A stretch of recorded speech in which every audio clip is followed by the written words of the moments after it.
Um, I was listening to the video and everything, and I realized that I forgot to tell the story of how my God spoke to me regarding the day I gave my children to their dad. And remember, I told you how I didn't shed a tear. Okay, there was a reason for that. Um, in our church that I was attending at the time, my pastor would have almost always every Sunday morning, he would have what we call special music. And it was usually a soloist that would sing. Um, and I was a worship singer. And the worship singers at that time, when we were over on Satakoy, we would all sit up on the stage.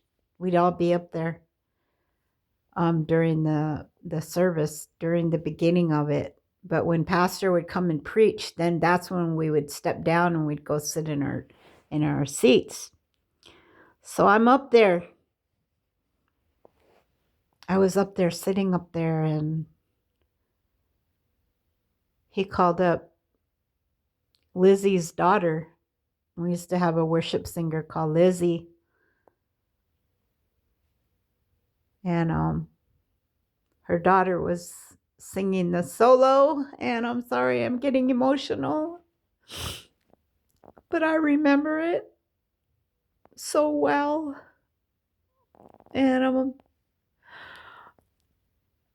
she got up to sing her solo, and there's a pulpit there, and then the microphone and everything. She's standing there singing her solo, and on my right side, I heard my Father's voice. And this was not Jesus, it was my Father. God of Abraham, God of Jacob, God of David, God of Daniel. It was him. And he said, I want you to know that you didn't do that you didn't send your children away. He said, I did that. He said, I did that. And I was arguing with him, and I said, no, it was me. It was me. And he said, no, it was me. And I said, no. I said, I made that decision. He said, I hardened your heart. He said, I had to harden your heart so you would get your children out of there. He said, because I didn't want them to go into the system.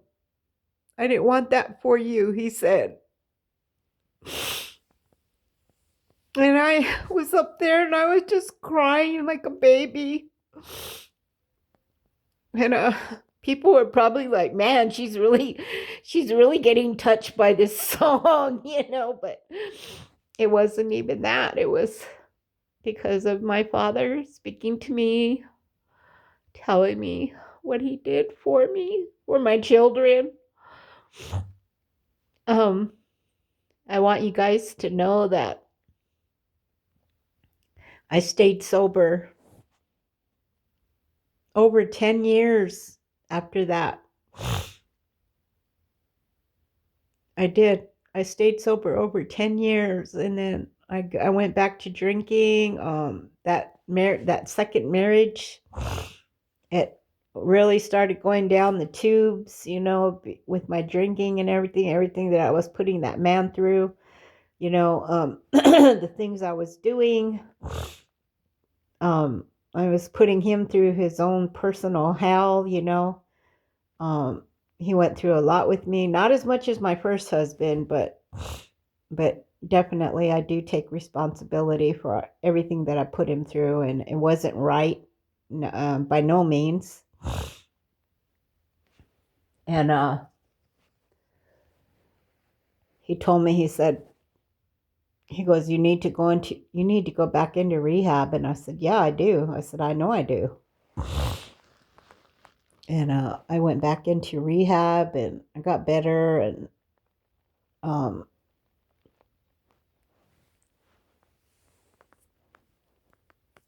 I didn't quit drinking, you guys. I didn't quit drinking. I mean, not for good.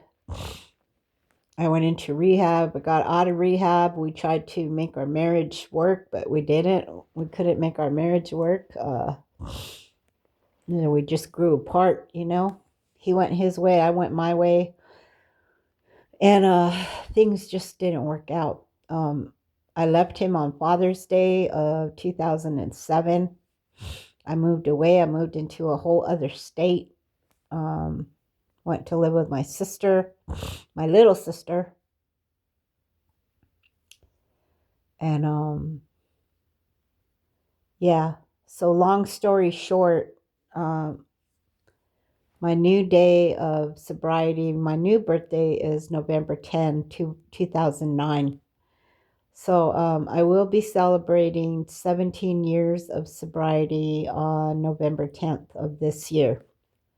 17 years of not drinking, of not partaking of alcohol, um, even though my body craves it, even though my mind many, many, many times tells me, go ahead, take that drink. Go ahead, go to the liquor store, go get your favorite beer, go get a few cans and take away that pain you're feeling. Numb it out. A lot of people do it, you know. You hear this voice telling you to just forget it, forget your sobriety. But um because I myself got involved in the AA program.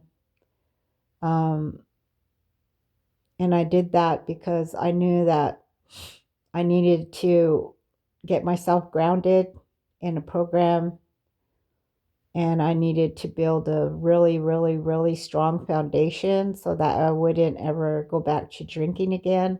And I knew that the AA program was going to be one of those things that would help me build a real strong foundation where, even though I would be tempted to drink, that I wouldn't ever, go back and do that again if I just got my mind right.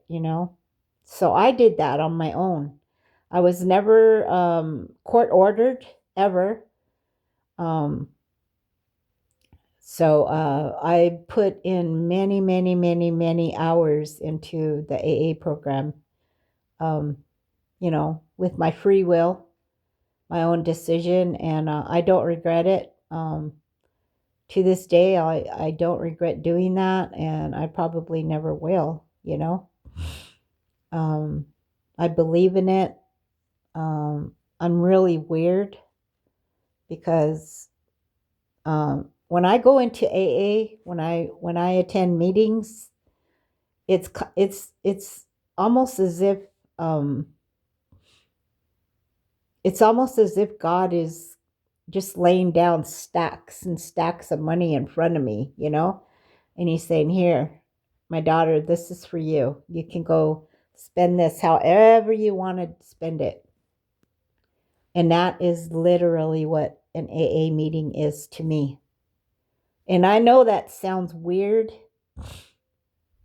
but I'm glad it's that way because it makes it really, really, really easy for me to program. Because a lot of people don't feel that. They feel like, it's just exactly opposite. Man, I don't want to be here. I don't want to listen to this. Yeah. So I did want to share that story with you guys because I forgot to put it in my other video. So love you guys, and next year, God willing, I will share my day of salvation again. Usually I do this on my sobriety birthday, but I don't know. God just prompted me to go ahead and do that today. Share it with everybody. Maybe it will help somebody. Maybe it will touch somebody in some kind of way and help them to realize uh, that in their life and in their walk, that there is hope, that you don't need to be sad. Even though you're going through whatever you're going through, you don't need to be sad. You need to just hold your head high, and uh you need to know that God is in control, and that he sees what you're going through, and that he's going to bless you, and he's going to help you. And to just have faith and stay strong. All right. Love you guys. Thank you for listening. For those of you that did, enjoy your Easter with your families. And just remember, Jesus is always there. He's faithful. He is so faithful. And I love you, Jesus. I love you so much. And I thank you. I have so many miracles. And I have so many stories I could share of your power, of your glory, of your strength, of your forgiveness, but most of all, of your unconditional love